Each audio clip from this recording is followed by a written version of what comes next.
do a welcome to the Michigan Student History Seminar Series here today, focused on hidden turning points in American history. My name is Ajay Purohit, and I'm a student at Greenhill School in Ann Arbor, Michigan. And again, this is a student-run initiative in which we came together, with a love of American history and a desire to bring it to the forefront of our conversation today.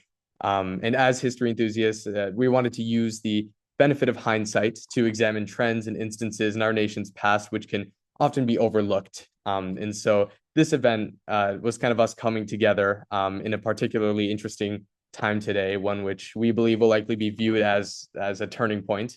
And it prompted a particularly deep interest among us to re-examine other, maybe more hidden turning points in American history and throughout American history. And so once again, we have a diverse and wide-ranging audience today, which we are quite grateful for. And our audience members are, again, from Michigan and beyond. And so today, to start off, Dr. Shin will speak with us about some important turning points in American history in his area of expertise. And then we'll have a discussion and Q&A session between the audience and Dr. Shin for the seminar. And during the Q&A, it would be great if you all could virtually raise your hand to ask questions, but putting them in the chat should work well also. And I wanted to give a big thank you to all my fellow students across the state who have helped make this happen. And thank you to everyone here. I wanted to extend a particular thank you to the seminar's leadership team, Billy Roselle, Tui Bullock, Reza Harian, Inan Shahade, Monica Kovacs, Ashu Bharat, and Quinn Song. Thank you once again for helping make this history event what it is. And with that introduction of the seminar and our aim with this event, I think I'll read an introduction for our speaker, Dr. Shin, who we are incredibly excited and fortunate to host today, and we'll get started. But briefly, before we do so, we thought it'd only be right that we recognize a certain historical significance today on June 19th. And so today it is by serendipity that we get the chance to speak about cultural history more broadly in the United States on the holiday of Juneteenth, also known as Freedom or Emancipation Day. It recognizes the effective end of slavery in the United States. Specifically, today commemorates the exact day when about 250,000 slaves were freed in Texas during the very end of the Civil War. And although the Emancipation Proclamation had technically freed the slaves in the U.S. in 1863, people continue to live in slavery, and even though they were legally free. And it was more than 2 years later, on June 19th, today, 1865, in which the Union Army freed this last group of slaves in Texas, signaling that all slaves in the U.S. were finally free, or at least that was the goal. And it's a day that carries great cultural significance. And here at a history seminar, we thought it'd be fitting to recognize this holiday. And it reminds us, I think, that this study of history is truly alive in our celebrations and our retrospection and our reconsiderations of the past. And commemorating Juneteenth during our seminar, I think, speaks to the importance of a history of endurance. And while it is certainly a celebration, it also is a reflection of a powerful fight against injustice that continues across our country, the world today, in the annals of time. And I think it makes us that much more grateful to be able to talk history and learn from Dr. Shin today. And so with that, another thank you to everyone who has joined so far. And we'll get into an introduction of our speaker, Dr. Shin, who joins us in our seminar. So today, we're very lucky to have Dr. Shin speaking with us, who is an intellectual, social, and cultural historian of the United States. He is both a professor of history and American culture at the University of Michigan, and he received his PhD from Columbia University, and he focuses on Asian American history of the United States and the Pacific world in the 19th and 20th century.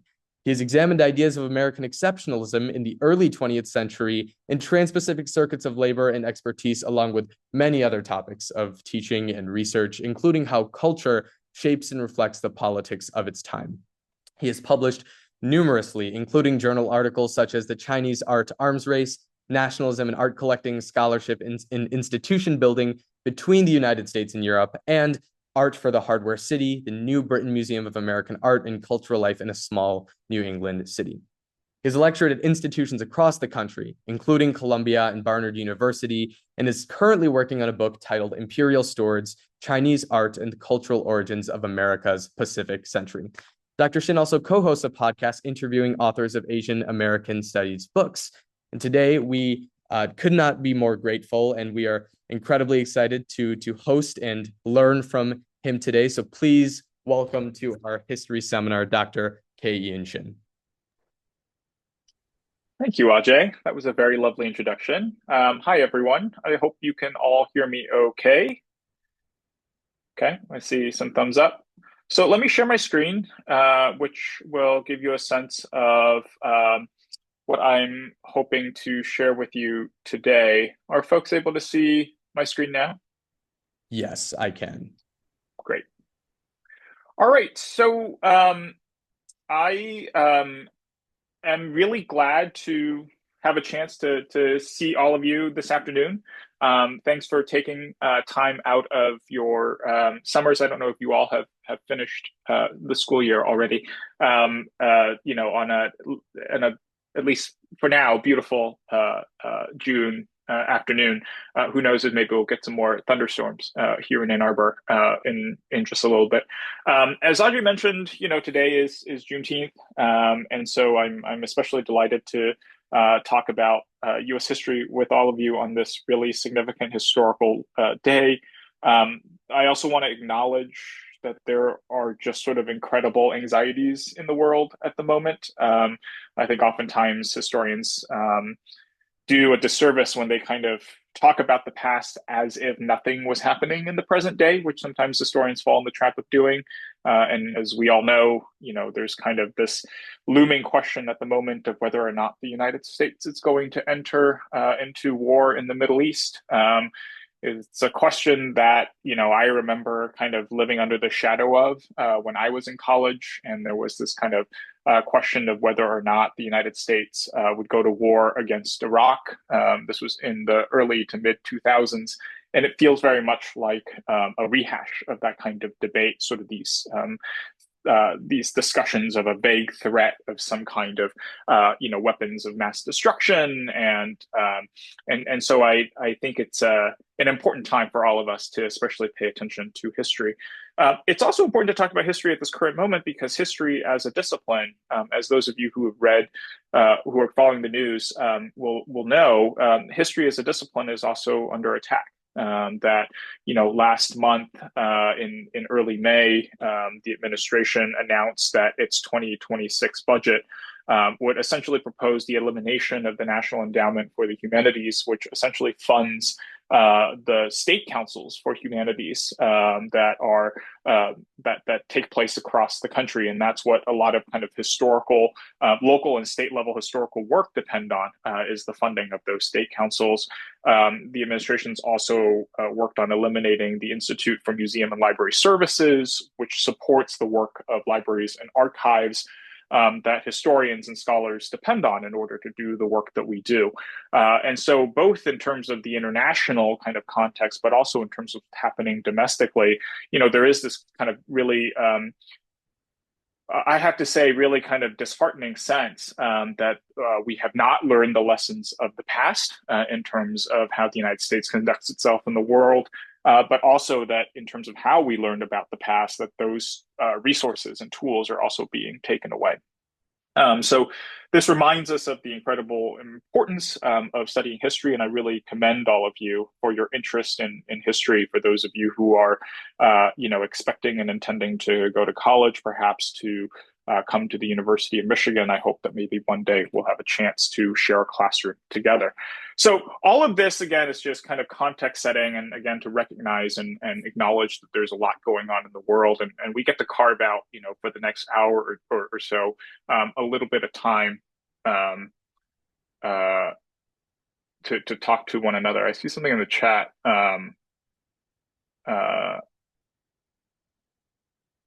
Seeing link on your screen right now, but I'm not sure if that's just on my end. Audrey, can you clarify that for me? Yeah, right now I can see it. I'm not sure if it's just if it's supposed to be that way. There's a Zoom logo that is on your screen right now. On my screen right now. Can you are you able to see the slides, or Not right now. Okay, I would let me need to, try again. yeah, How about now? perfect. Yes, yes. Okay, Everyone should be able to see great. that. Great. Thank you. Sorry. Okay, great. All right. So, in terms of our agenda for today, let me just sort of lay out what I want to talk to you about. As you saw from the title slide, the topic that I want to talk to you about today is when did the United States become a Pacific nation? And based on Ajay's introduction, you might not be surprised that that is a question that I have a lot of interest in. And in some ways, I'm taking a bit of liberty with this idea of turning points in US history. Instead of talking about just one, I'm going to take the liberty to talk about four or five of them with you around this question of when did the United States become a Pacific nation. And I want to do that through sort of four sections. The first is I'm going to start by just talking at a pretty high level about what it means to sort of do history. I won't speak for too long on this, but I want to just give you a sense of how to think about some of the discussions that we'll have this afternoon. Then I'll go through about four or five relatively quickly turning points that we might consider in terms of this question of when did the United States become a Pacific nation, right? And by this, I mean, when did the United States become primarily kind of obsessed with or interactive with Asia and the Pacific Ocean? It's kind of its major focus. And we'll work backwards in time. Sometimes historians, if you're reading a history book, you usually start from point A and go to point B from the earlier point in history, and then go to proceed forward chronologically. I'm actually going to flip that on its head a little bit and work us backwards from the 20 teens, actually going back to the late 18th century to the 1780s, and hopefully that'll help us think a little bit about what these turning points might be. I'll end by talking a little bit about why this question matters of when the United States became a Pacific nation. And then I'll have some readings for you to think about. If you're interested in this question and you want to dig a little bit more, happy to share some additional recommendations for you. So that's our agenda for the next 25 minutes or so. Let me start by talking a little bit about what it means to do history. And here, the key idea I want you to sort of think about is that doing history means revising history, right? And the sort of key concept here is the idea of historiography. If you take a history class at the college or university level, this is going to be one of the key concepts that we introduce to you right away.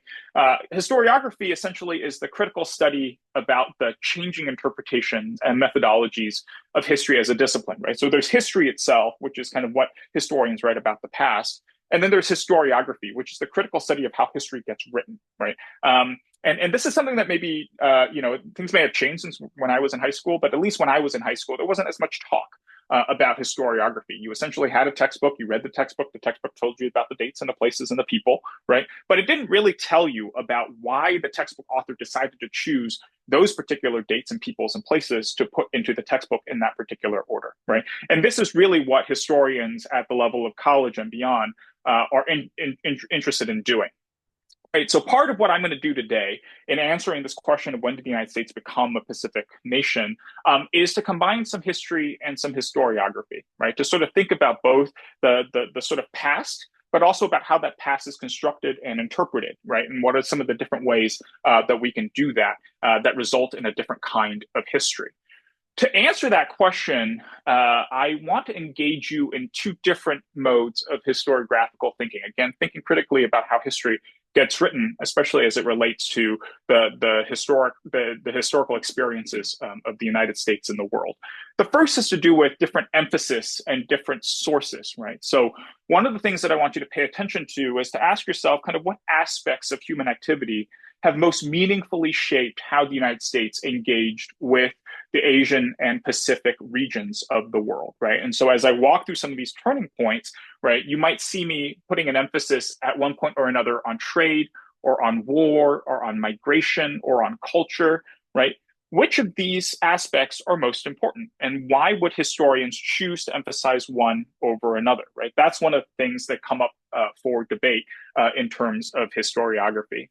The second mode of historiographical thinking I encourage you to keep in mind, and this has to do again with this idea of change over time, when we're talking about turning points, is what we call periodization, right? If we think about the long arc of American history, all 250 or so years of it so far, how do you divide that up, right? What are the sort of main sort of time periods that make sense and that are coherent with one another? So at what point in time were these kinds of changes most impactful? Right? What is kind of most similar at one point compared to what comes after, right? And this is one of the sort of main ideas that we want to try to engage when we're thinking about turning points. The big sort of idea and argument I want to make behind all of this is that essentially, if you're thinking about historiography as a critical study of the writing of history, then the entire point of the historical profession and discipline is to come up with new interpretations, right? So doing history essentially means revising historical interpretations. I want to make that point really clearly up front because oftentimes, and again, if you're paying attention to the news, one of the main ways that people have attacked historians and scholars is to argue that we are engaging in what they call revisionism, right? Which is to say that we are using history in order, or we're changing kind of the understanding of American history in order to make political points, right? And usually that's kind of leveled at scholars who study histories of women, histories of queer people, histories of racial minorities, histories of Native Americans and other indigenous groups, to sort of say you are undermining the glorious American past, and the sort of story of the American dream. And what I want to emphasize with you today, and we can talk more about this in Q&A, in some of the ways that this may manifest in the kinds of histories each of you are interested in tackling, is that the job of thinking about the past differently is literally the job of a historian. Right? We do nothing else except to seek out ways to better understand the complexity, the context, causality, right, when it comes to the history of human civilization. And so if you were to shut down revising history or revisionist history, you would essentially push historians out of a job, right? And so in making this point and telling you sort of about some of the different ways you could think about the United States as a Pacific nation, part of what I hope to inspire with you is the courage to think about historical work or historiographical work as the work of revision, right? That we are constantly seeking new sources and new ways to tell stories about different parts of the world. In my case, that's the United States. Okay, so let's dive right into, again, some of the turning points that I want to talk about with you. And here, again, I'm going to go through sort of 4 or 5 in relatively quick succession so that we can get to the Q&A portion. And again, I'm going to start from the more relative recent past and work our way into the distant past. So when it comes to this question of when did the United States become a Pacific nation, right? The first turning point that we might think about is 2011, right? In 2011, then U.S. Secretary of State Hillary Clinton called for the United States to take a leading role in Asia and the Pacific Ocean region as the country sort of drew down from its wars in the Middle East, right? This kind of already seems a little bit dated as we seem to maybe be gearing up for another war in the Middle East. She published a piece in a magazine called Foreign Policy, which is widely read by foreign policy practitioners. And some of the main points that she made, right, was to describe essentially the United States' commitment to Asia and the Pacific as what she called the successor to, quote, a comprehensive and lasting transatlantic network of institutions and relationships, right? So this was implying in some sense that the United States was making a pivot from its attention to Europe and the Atlantic to Asia and the Pacific, right? That what had worked in the Atlantic sort of world were the kinds of alliances like NATO, right? The North Atlantic Treaty Organization that emerged out of World War II, and that those same kinds of principles and ideas could now be applied to Asia and the Pacific as that region of attention, that region of the world required more attention from the United States. She justified this kind of pivot to Asia and the Pacific by arguing that in Asia and the Pacific, the United States was, quote, the only power with a network of strong alliances in the region, no territorial ambitions, and a long record of providing for the common good. Part of what I'm going to try to convince you of later on in this talk is that that's all bullshit, right? Excuse my language. But all of these claims, these justifications, are in fact a sort of glorified version of the role that the United States has played in Asia and the Pacific, especially in terms of its claim that the United States has no territorial ambitions. Those of you who know of U.S. territorial positions in Asia and the Pacific, including most especially Hawaii and Guam, will know that immediately that is a false statement. But some of the ideas from Secretary Clinton's articles are already being questioned 15 years later. For example, this assumption that she made at other points in the article that a thriving America is good for China and a thriving China is good for America, right? So in some ways already sort of this idea, it seems a little bit dated as we kind of come upon another age of rising US nationalism and this fear or suspicion of China as a competing power. There were also in this article kind of calls for investments in US diplomacy in Asia. Under the Obama administration, the United States, for example, had opened a diplomatic mission to the Association of Southeast Asian Nations in Jakarta, in Indonesia. And again, that seems a bit dated now as we think about the proposal by the Trump administration to close at least 30 embassies and consulates around the world, right? So they're kind of the drawback of diplomatic investments. I will note, though, that of the sort of 30 proposed embassies and consulates that are being that might be closed, that only 3 of them are in Asia and the Pacific, and the vast majority are in Europe and Africa. So in that sense, the sort of focus on Asia and the Pacific as the kind of major theater of concern for the early 21st century continues to carry forward. But I start here again because this is kind of the most high-profile way that a major leading political figure in the United States and policymaker in the United States announced the intention of the United States to kind of pivot its attention from the Middle East and the Atlantic and Europe over to Asia and the Pacific, right? So we might say that 2011 is one turning point of the United States becoming a Pacific nation. But what if we move a little bit farther back and what would we look at some other pieces of history? We might think about, if we move another 50 years back to 1965, that this might be another turning point in the United States becoming a Pacific nation. Why is 1965 potentially a good turning point for us to consider? In 1965, the United States passes into law the Immigration and Nationality Act, also known as the Hart-Celler Act. The INA of 1965 is the current immigration regime that the United States still largely operates under. And it's significant because before that time, the way that immigration law was structured in the United States was essentially through a system of national origin quotas, right? So beginning in 1924, Congress decided that the way that we would allocate immigration entries to different countries was based on quotas, based on where people were coming from. And those quotas were weighed most heavily towards Northern and Western Europe, right? Essentially, Congress looked at the US Census in 1924 and said, we want the country to look the way that it did in 1890, which was the high point of Northern and Western European immigration, right? This would, if they set it based on 1890, this would leave out not only Asian and Latin American people, but also what they considered undesirable Southern and Eastern European people, right? From people from Poland, people from Italy, et cetera, right? So beginning in 1924, this was kind of what the Congress wanted to do. And it really was a highly discriminatory system, right? In 1924, this really meant the closing of the door to Asian immigration. And this was struck down in 1965 or replaced in 1965 through the Immigration and Nationality Act, which came up with a new system. And instead of national origins quotas or where you were from, the new qualifications or criteria for immigration to the United States would be family ties, educational credentials, and professional skills. These are, again, still the criteria that essentially families coming to the United States are admitted under, right? So how did this change in terms of the United States? While Europeans had made up close to 70% of immigrants to the United States in 1960, right? So 5 years before the passage of the INA, and Asian immigrants had made up only 3%, by 2013, the vast majority of immigrants came from either Latin America or Asia, right? So by 2013, 27% of US immigrants come from Asia. Only 13% come from Europe.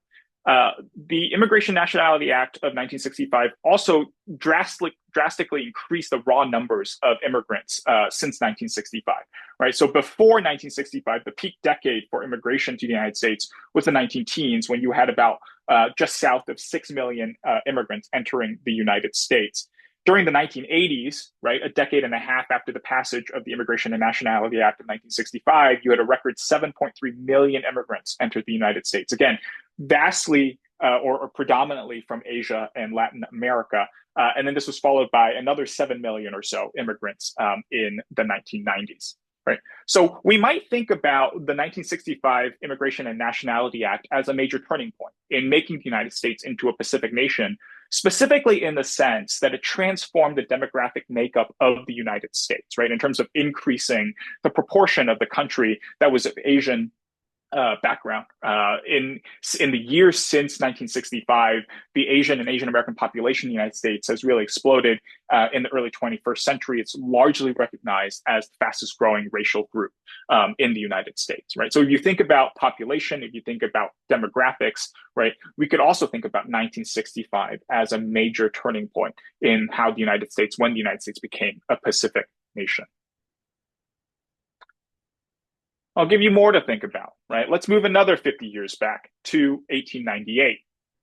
This is maybe a slightly more familiar turning point that we might think about, because in 1898, during and after its war against Spain, the United States in that year gained significant colonial possessions in Asia and the Pacific. And this included not just places in Asia and the Pacific, it also included, for example, Puerto Rico and Cuba in the Caribbean. But most importantly, in terms of the raw number of people that the United States came to rule over, were Hawaii, Guam, and the Philippines, right? So the picture on the right you see is a painting of a battle during what we might call the Philippine-American War, when U.S. forces, after defeating the Spanish in relatively quick order, engaged Filipino revolutionaries for over a decade to try to assert control over the Philippines, which is, as some of you may know, kind of this very large and extensive set of islands, right? So it's really hard, some of them very mountainous, very hard to control. We might think of it in some ways like the same kinds of trouble that the United States had in bringing its forces into places like Afghanistan, right? It's a very hilly country. There are lots of jungles. And so it was a really sort of difficult war to manage. The Philippines eventually gained its independence in 1946 from the United States, right? So it was under U.S. occupation and colonization for half a century. But other parts of the Pacific continue to remain under U.S. control, right? Hawaii and Guam continue to be U.S. territories, or in the case of Hawaii, it was admitted as a state, as the 50th state in 1950. All of this has taken place against the wishes of indigenous peoples in those places, right? If you ask the Chamorros in Guam, if you ask Native Hawaiians in Hawaii, they will tell you that they continue to reject, many of them continue to reject, even if they benefit from the increased military presence, as well as the commercial tourism that take Americans to those places, that they reject the premise of American political control and legal control over those specific islands.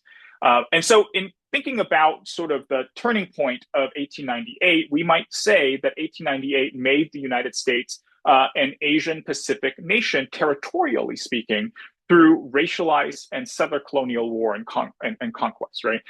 While the United States had certainly been engaged in genocide and the dispossession of native lands in North America for at least a century before that, that this was a real turning point in the United States reaching across the vast expanse of the Pacific Ocean in order to claim inhabited territories overseas in Philippines, in Hawaii, and in Guam. And the ideological justification for that war and that conquest often was the case, or the claim, that the people of these places, Native Hawaiians, Chamorro, and Filipinos, were not fit to govern themselves, right? So this idea of kind of the racial superiority of especially white Americans being the sort of reigning justification for why they would take over these places. Let's move another 50 years back, right? If we think a little bit about the roots of that kind of territorial conquest, we might think about the 1840s and 1850s as a turning point for the United States to become a Pacific nation. Um, this period might be a little bit challenging to think about and less well known than 1898 because if we're thinking about the 1840s and 1850s, you might really be thinking about US history in the sense of manifest destiny, the sort of westward expansion across the North American continent of US society, as well as sectional conflict over slavery. But there's also a way to think about this really crucial period as a turning point for US Pacific history. And the way to do that is to focus on the work of one man whose picture you see on the right. This is Daniel Webster, who served 2 terms as Secretary of State. Presumably, at least some of that time, he did not have what looked like bedhead in his official portraits. Over his 2 terms as U.S. Secretary of State, Daniel Webster envisioned and built what one historian has called a great chain that stretched from California to China, right? So that great chain entailed 3 different parts. Beginning in the 1840s, Daniel Webster helped to create what's called the Tyler Doctrine. So some of you may be familiar with the Monroe Doctrine, which was created in the 1820s to proclaim American sovereignty, essentially, or kind of influence over the Western Hemisphere. The Tyler Doctrine adapted that to claim that the United States would also take Hawaii into its sphere of influence, right? Hawaii, as an independent kingdom during that time, was making all kinds of different sorts of alliances with European kingdoms and European powers. And the United States, which had had traders and missionaries in Hawaii since the 1830s, was afraid that such a vital Pacific port would fall under the influence and control of European powers. And so in 1841, under Daniel Webster's influence, the United States promulgated the Tyler Doctrine that declared Hawaii to be a U.S. sphere of influence. So that took the United States halfway across the Pacific. The rest of the chain was built in the 1840s and 1850s. In 1843, Daniel Webster wrote the guidelines for the first official U.S. mission to China. So in 1844, the United States signed its first treaty with China, the Treaty of Wangxia. And that treaty essentially put the United States on equal footing with other nations like Great Britain in terms of its trade relationship and political relationship with China. But all of that was made possible because of Webster's instructions to that first U.S. Ambassador or minister to China in 1843. And then he also drafted the instructions for Commodore Matthew Perry's expedition to Japan. Some of you may be familiar with this. Matthew Perry landed in Japan in 1853 with ships from the U.S. Navy. The so-called opening of Japan ignores the fact that Japan was actually engaged in lots of trade, especially within Asia with different Asian societies. But the sort of quote-unquote opening of Japan was made possible through Daniel Webster's work on the instructions for Matthew Perry. Right. So if you think about sort of this sort of chain that stretched from the west coast of North America to Hawaii, to China, and to Japan, you kind of begin to envision this sort of chain that stretches across the Pacific for the United States to gain especially commercial supremacy in Asia and the Pacific. Daniel Webster came from Massachusetts. He was very much tied to the kind of great commercial base of New England, and so really was invested in envisioning Asia and the Pacific as kind of the commercial hub for the United States trading future, right? So in terms of thinking about the 1840s and 1850s as a turning point for the United States in becoming a Pacific nation, you might think about how this great chain helped to turn and support U.S. trade and U.S. travel to Asia and the Pacific Ocean through different sets of foreign policies. The final turning point, again, I'm going to take you another 50 years back, dates back to even before the U.S. Constitution was signed. In the year 1784, 3 years before the signing of the U.S. Constitution, a ship called the Empress of China sailed, not surprisingly, for Canton, what is now Guangzhou in China, in southern China, from New York City, right? So the picture on the right is kind of from a slightly later period. It is a picture of some of the different warehouses that were set up by different countries in that city in Canton. as part of their trade relationships with China. The Empress of China is a ship that was financed by a founding father named Robert Morris, generally recognized as the wealthiest man in early American history. The mission to China was considered so important that Congress actually sent the captain of the ship with a credentialing letter, essentially addressing Chinese authorities and vouching for the mission to China. The Empress of China carried a cargo that consisted mainly of ginseng root and of animal furs, which it hoped to trade primarily for Chinese tea and also for Chinese porcelain. They were successful in bringing back some of that tea and porcelain. At least one set was purchased by President George Washington. Unfortunately, the profits that they hoped for, they had hoped to get about a 600% profit, or that's what they envisioned. But they only got a profit of about 25%, partially because the ginseng root, which is a medicine or an herb that's popularly used in Chinese medicine, the North American ginseng was found to be significantly significantly inferior quality to Asian ginseng, and so did not get as high of a price as they had hoped. But nevertheless, this kind of commercial ambition translated into a growing China trade. In the late 1700s and early 1800s. By 1800, the United States had become the second largest Western trading nation after only Great Britain when it came to trading with China. So when you think about 1784, right, you might also think about this as a turning point where the Empress of China symbolized a kind of commercial ambition in Asia, especially in the aftermath of independence from Britain, right? If you think about the reasons for the American Revolution, one of them was the desire to kind of strike out on its own for North American colonists to be able to trade and purchase goods without taxation, right? And part of that meant being able to trade with China, especially to purchase really highly desired things like tea and porcelain without having to pay taxes to the British imperial government. And so the sailing of the ship was enormously important, not just in terms of the commerce of the United States, but also in terms of the cultural imagination that Americans had in terms of their world status, right, of being able for the first time to independently trade with China without the interference of the British.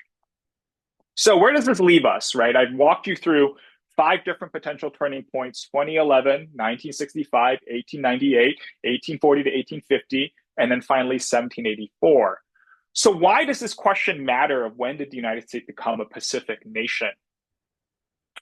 This question in some ways is a trick question, right? Hopefully, by walking you backwards in time, what I've tried to convince you today is that, in fact, the United States has always, to some degree, again, depending on which area of human activity you place emphasis on, the United States has always, to some degree, been a Pacific nation, dating back to even before the United States itself was a nation, right? 1784, the United States as a country did not yet exist under the Constitution. It was still under the Articles of Confederation, right? But if you look at the 250-year history of the United States, it really is, some might say, a Pacific-facing history.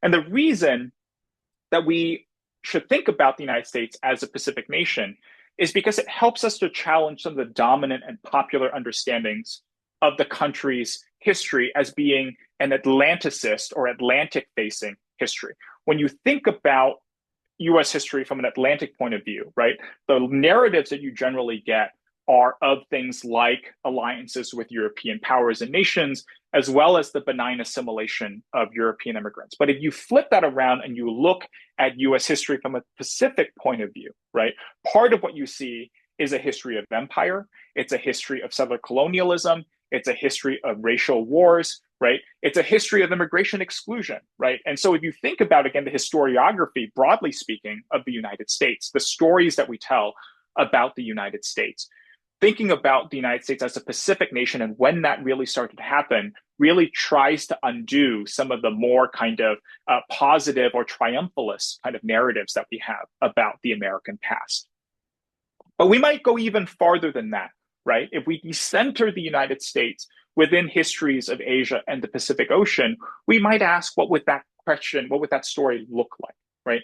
In giving you this presentation today, right, and just walking through these sort of 5 turning points, we even in doing that continue to keep the United States largely within the center of that story. But what if we reposition the United States as just one of many different peripheral players? What if we center indigenous people, right, in the stories that we tell about Asia and the Pacific? What if we center a more multilateral story about different imperial powers and their struggles over control of Asia and the Pacific, right? That's one of the things that we might do, again, as historiographical, as we think about the historiography of the United States, right, to make sure that we don't just kind of obsess over the United States as a nation, right? So there are lots of different ways, again, to sort of think about this question. But I hope that what I've done in just the last half an hour is to give you a few different ways to think about potential turning points to answer that question of when did the United States become a Pacific nation?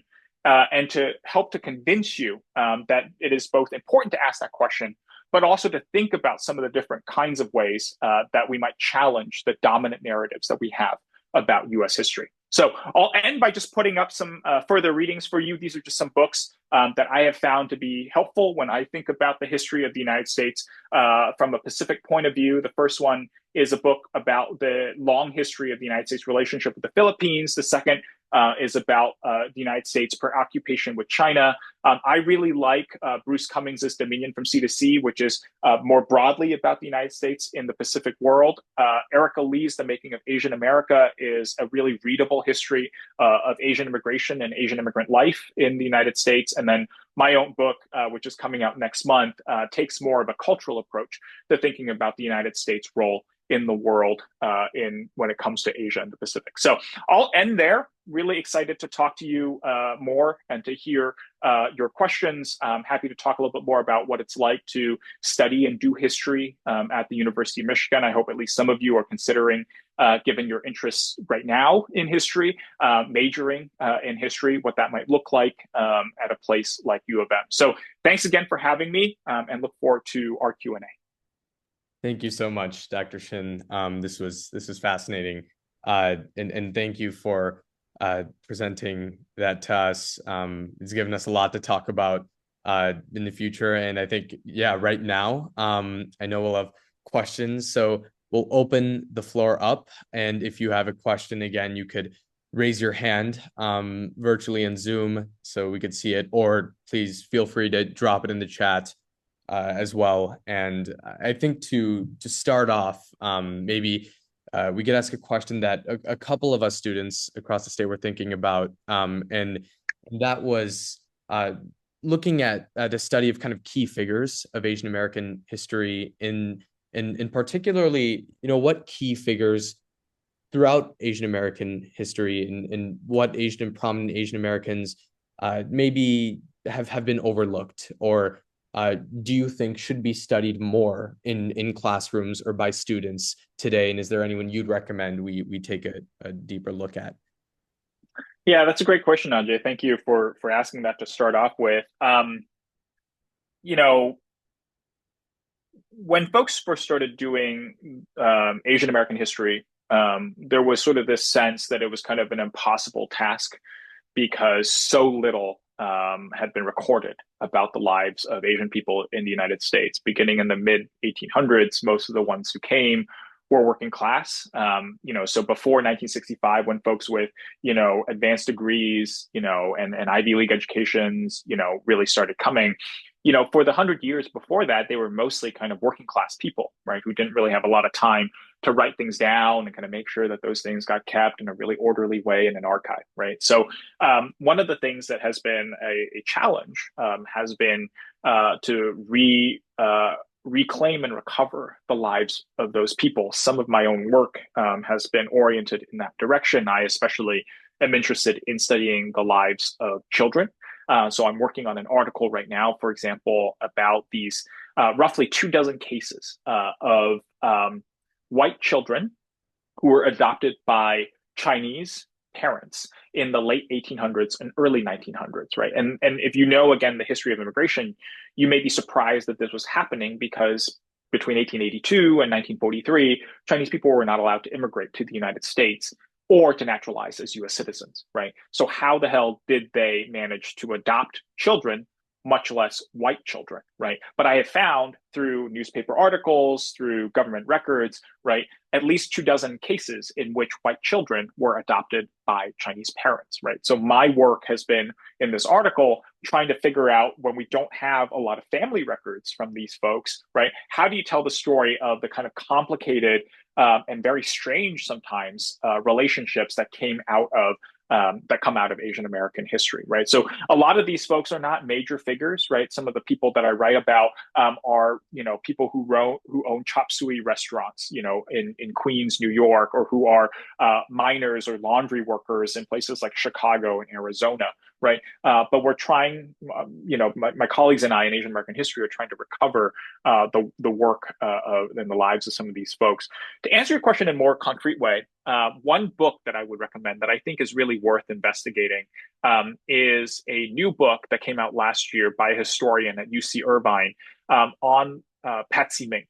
Patsy Mink is a Japanese American congressional representative who represented Hawaii beginning in the 1960s and again until the 1990s. She took a break somewhere in the middle.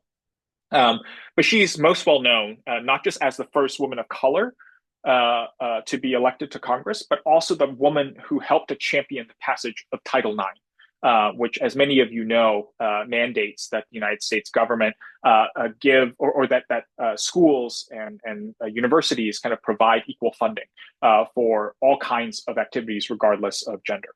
And so Patsy Mink, as a Japanese American woman, who represented Hawaii, was really the sort of champion and sponsor and the creator of that legislation. And so I really encourage you to think about reading about her life, especially as we have all of these kind of oncoming discussions about how school activities and sports are funded, to learn a little bit more about how an Asian American woman was behind the federal legislation that made Title IX possible. Very interesting. Thank you, Dr. Shin. Yeah, if anyone would like to raise their hand or drop something in the chat, that would be great. And I actually think, check my chat. I think I got a chat here. Right here. While I check this. I see Amani's hand too. Yes, Anan. Yeah, hi, my name is Inan Chahade. I was wondering, so throughout your studies of historic expressionism, what were the underlying themes or messages that Chinese art portrayed in the 20th century? And how did this develop or transform Chinese identity and culture in America? So when I look at Chinese art in the United States, I'm really less concerned about the sort of themes that the artists themselves are expressing in the artworks, and more concerned about the politics behind how they get collected by and in the United States, right? And so, as someone who is more of as Ajay introduced me, a social and cultural historian, I'm really not as equipped to comment on the artworks themselves, right? How the different themes in the art itself manifest through different kinds of styles or brushwork or topics and subject material. I'm more concerned about how gaining control of collections of artworks manifests a different kind of power, right, for the United States. And that's what my first book is really about. Oftentimes people talk about art collecting as kind of the outcome of a number of different kinds of motivations, right? People really collect art because they love the aesthetics of it. They collect art because they want to show off how much money they have. But no one's really written about how art represents a certain kind of political power in the world. And so the way that I approach it is to think about art collecting as a form of imperial power, right? And specifically to explain it as a kind of relationship of stewardship, that the United States in the early 1900s, or the beginning of the late 1800s and going into before World War II, you really sort of staked its relationship with Chinese art as a relationship of stewardship, by which I mean that they claimed that they were the best suited to take care of something that was precious for all of humanity, right? It's too precious for Chinese people themselves to keep to themselves, right? And so, in doing so, offering a kind of imperial justification as to why the United States was best positioned to take advantage of the different kinds of Chinese art that were coming onto the art market in the early 1900s, right? So if you go to the DIA, if you go to the Metropolitan Museum of Art, if you go to the Museum of Fine Arts in Boston, right, a lot of the Chinese art that you see there was purchased in the early 1900s or the late 1800s. And the reason for that, I argue, is because of political ideology as much as it is because people loved the aesthetics behind some of that art.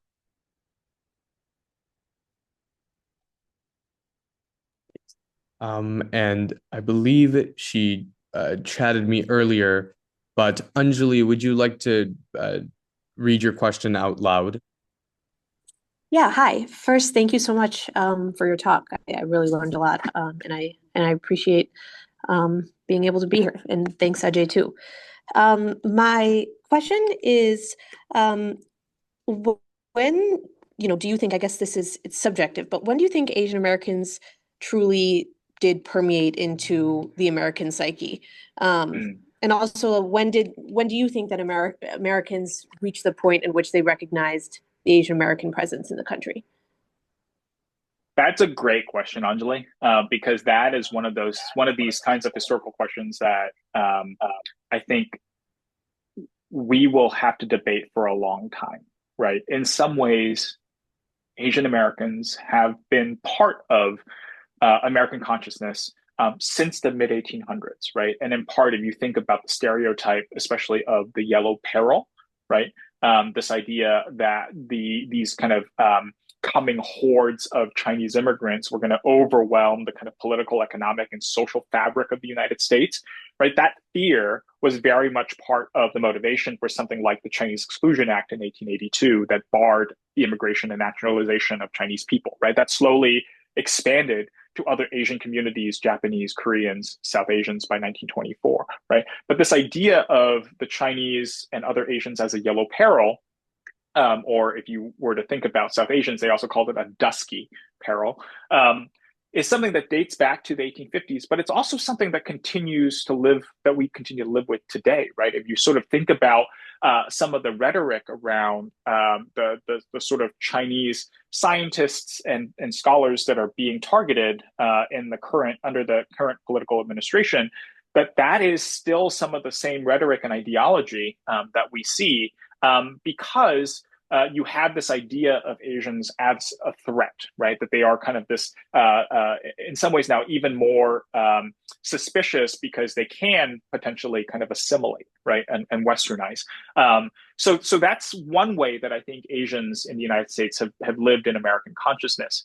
At the same time, I do think it's also possible to make the argument that Asians have not at all permeated American consciousness, right? There was a study last year that asked Americans to name one Asian American person, and the majority of Americans were not able to do so. Most folks who did so, the people who were able to name somebody, right? The first person, I'm curious who you would guess people named as an Asian American person, right? But the person who most Americans who were able to answer that question or who tried to answer that question picked was Jackie Chan, who is not even Asian American, right? He's from Hong Kong, right? This was at a time when we had a sitting vice president who was South Asian and Black, right? So in some ways, there's an argument to be made that Asian Americans have permeated American consciousness largely as a threat. And then if you look at some of the other data, you might say that they have not really made an impression at all, right? So this is one of these things where we can kind of go round and round, and it depends a little bit on what you're looking at, right, in order to answer that question. I think in some ways, Asian people in the United States have lived in the back of Americans' minds, often in a very negative capacity. But in general, I don't think that they have been able to really penetrate that consciousness. Thank you. Yeah. Thank you, Dr. Shin. I see a hand from Arjun. Hi, Dr. Shin. Thank you so much for a really interesting presentation. I wanted to follow up on this point about how the Asian American sort of experience configures within the American psyche. It seems like in discussing the Asian American experience and perceptions of it, we kind of presume this sort of white imagination of Mhm. what the sort of Asian American experience is, right? Yeah. And so there's the sort of Asian American experience vis-a-vis, Asian Americans, and then there's the Asian American experience as perceived by sort of mainstream Western white sort of consciousness. I guess I'm really interested, and I wonder if any of your scholarship sort of involves like sort of critical race sort of methodology, but uh, I guess I'm interested in how other marginalized groups that are non-white have responded to um, some of the sort of historical flashpoints you've mentioned. I'm thinking Yeah. a lot about the protests in LA right now, Yeah. and how they sort of echo. For instance, a lot of uproar in the Korean American community Mhm. over the sort of riots after the Rodney King incident in 1991. And I think, there's a famous incident where, I think a black teenager was killed by a Korean store owner, and Mhm. it sort of inflamed racial tensions. But I think it also attested to this bigger friction between Asian Americans and other groups. Um, I guess I'm curious how you think that relationship has evolved, especially, Yeah. the 20th, 21st centuries, and if you could just sort of touch on Yeah. that. Yeah, absolutely. Thanks for that question, Arjun. I think that's a really smart question.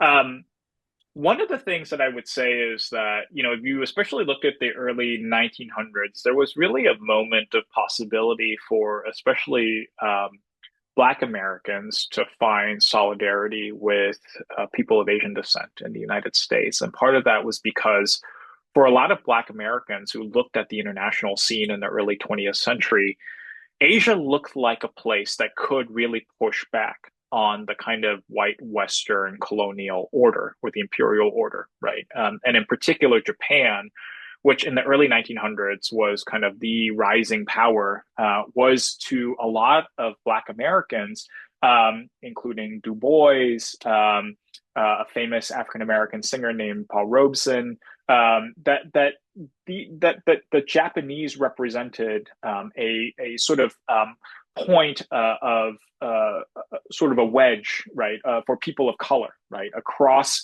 the racial spectrum, for non-white people to push back against the white Western world order, and of course, this worked for a long time until the bombing of Pearl Harbor in 1941, as well as then what people sort of recognized to be the atrocities that were committed by the Japanese military throughout World War II, right? And so this looked really good for about 30 years until it didn't.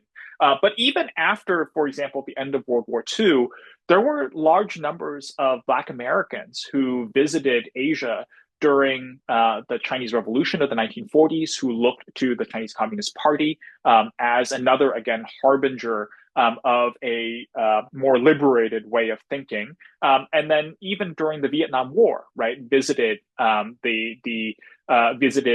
Vietnam as part of a third world activist movement, right, to sort of think about the way that different non-white peoples could form solidarity across racial lines. And so if you look across the entire span of the 1900s, you sort of see a lot of different moments of potential for Black and Asian solidarity. And it really, unfortunately, breaks down, I would say, because of class. And especially when you look at the what I talked about earlier in terms of 1965, right? The way that the United States cherry picked certain groups for coming to the United States, right? That the folks that were let in had either family ties, educational credentials, or professional qualifications, that those tended to be more affluent and better off members of different Asian communities who came to the United States, right? Who were sort of less aware of and more removed from, for example, the struggle of folks in this inner city where many kind of Asian groups had settled, right? So if you think about the history of Detroit, for example, a lot of where the sort of Detroit's first Chinatown, was settled in the early 1900s was near a lot of Black folks in Detroit, right? And that relationship gets strained and removed and attenuated as you move into the last part of the 20th century. So I think it has a little to do with immigration policy. It has to do with the federal government sort of attitudes and policies towards cities and urban development and suburbanization, and it also has to do with class. But you do find, I think, if you look at the sort of broad arc of the 1900s, you do see some glimmers of hope that I hope we can draw on. You, Dr. Shin. I see Monica with a hand. Hi. You touched on this a little bit already, but I was wondering how your studies of critical race theory and Asian American culture was affected by COVID-19 as it was portrayed by the Trump administration, bringing an onslaught of racism and hate crimes against the Asian community, and as well as potentially how the imperialistic roots of the US in the Asian Pacific potentially impacted this racism and caused it. Yeah. I think, COVID built on a trend that was already happening even before 2020. There was this kind of idea that the United States was due for a falling out of sorts with China, right? The beginning of the 90s, there's this sort of imagination that as China liberalized, that the United States would kind of join with China in this kind of rules-based world order. China joined the World Trade Organization in the 90s with the support of the United States. But that sort of starts to fray after about 20 years, and this fear of China overtaking the United States, right? That manifested even before COVID with some of the allegations of Chinese espionage, in the United States, of scientists stealing secrets, of China sort of not following the rules. And so COVID, I think, in some ways only accelerated that, right? It wasn't a sort of brand new phenomenon in terms of kind of exacerbating some of the existing tensions within U.S.-China relations. I think for me, critical race theory, which is something that is, I think, a little bit misunderstood, right? Critical race theory really comes out of legal academia as a way to understand how the sort of laws and policies of the United States have systematically advantaged white Americans over other groups, especially racial minorities in the United States. I am more kind of a scholar of critical race and ethnic studies, which looks at the relationships and experiences between non-white minorities and immigrant groups in the United States. But the way that has shaped the way I think about the sort of COVID pandemic is to really think critically, and this goes back to Arjun's question earlier, think critically about some of the media narratives that we had that played up, for example, Black on Asian attacks, right? If you look at the work of a lot of scholars who have actually studied the data and look critically at the media narratives, you'll see that some of that was really overblown. And it was really, if you look at the sort of broad scope of what was happening to Asians and Asian Americans in the United States, that most of the discrimination and the violence really came from white Americans. And this was a narrative that got totally spun out of control based on sort of the kind of existing narrative of conflict between Black and Asian Americans in the United States that sort of dates back to the 1990s, as Arjun was talking about. And so I think thinking about that critically, questioning those media narratives critically was a lot of the work that I and other colleagues in Asian American studies tried to do during the COVID-19 pandemic, right? To sort of challenge the way that that rhetoric was deepening divisions within the country rather than bringing groups together to think about how they could actually address one of the, if not the greatest public health challenges of our generation.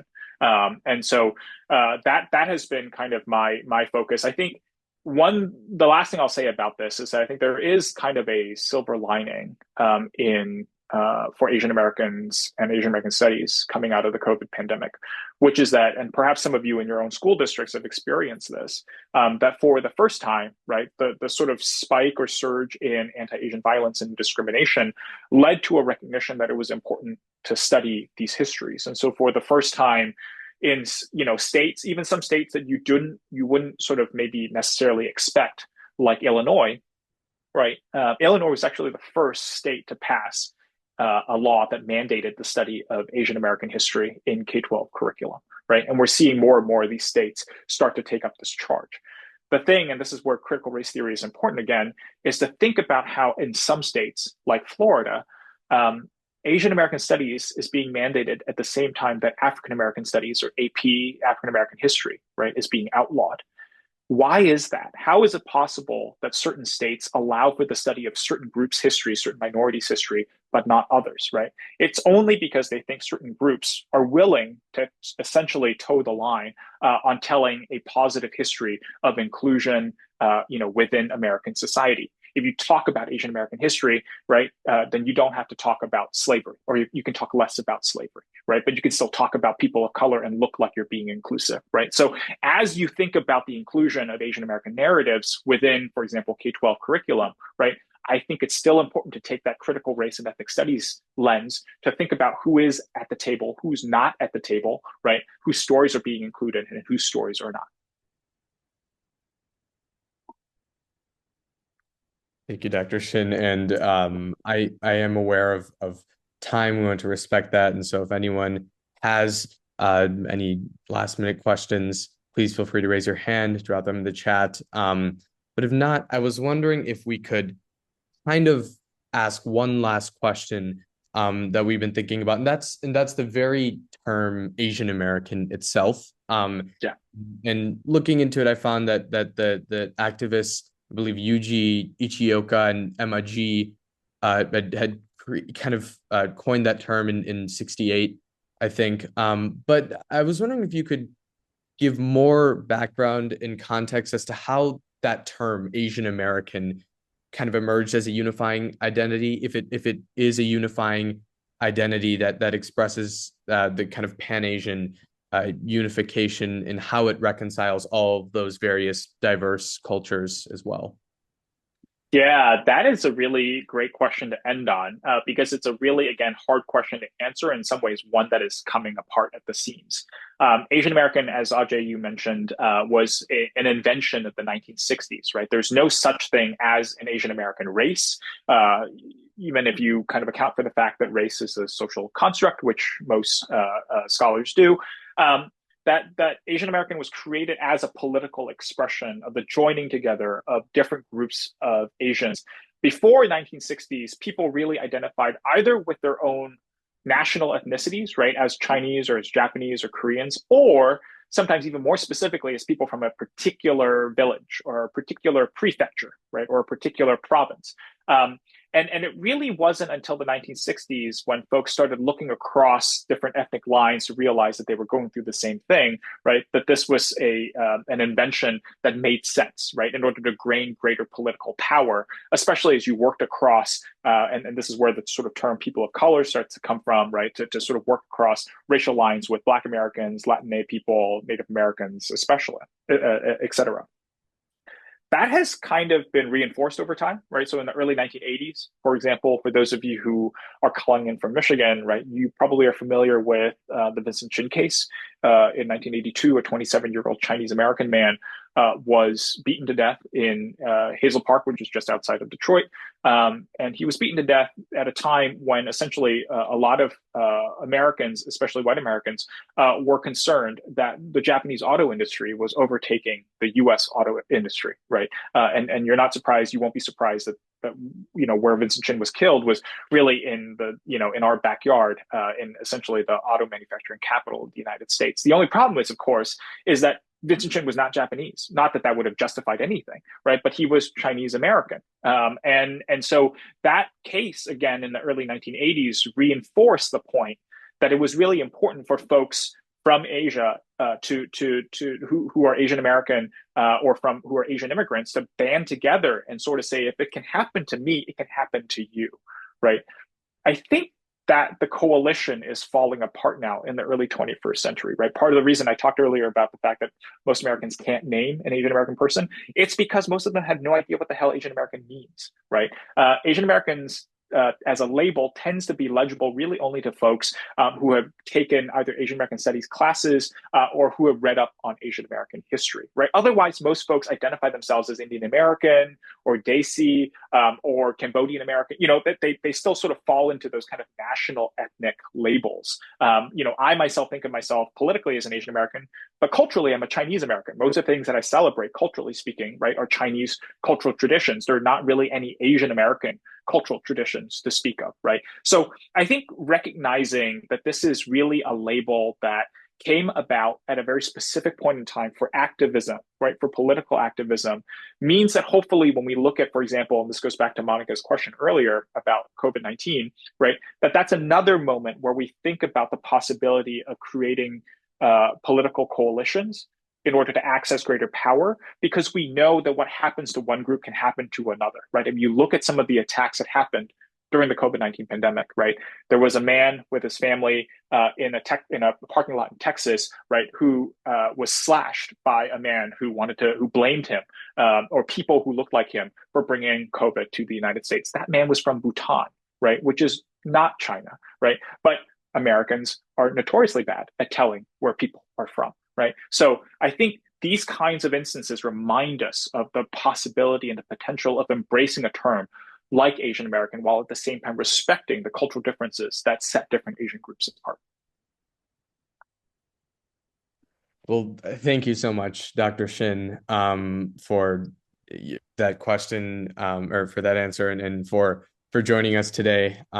We are going to be talking about this and reflecting for a while this summer on what we took away today, and we are super grateful and fortunate that you were able to come in and take your time to speak with us tonight. And so thank you, and thank you to everyone who attended today, whether you're a high school student, college student, beyond, and from all over the state, country, and world. And we're very grateful for your support. Please reach out to me with any suggestions or recommendations or conversation topics, and I know we'll speak a lot in the future. But thank you for supporting this seminar, and to the leadership team once again for making this seminar what it is, and for taking time to talk history with us. And so again, thank you, Dr. Shin, for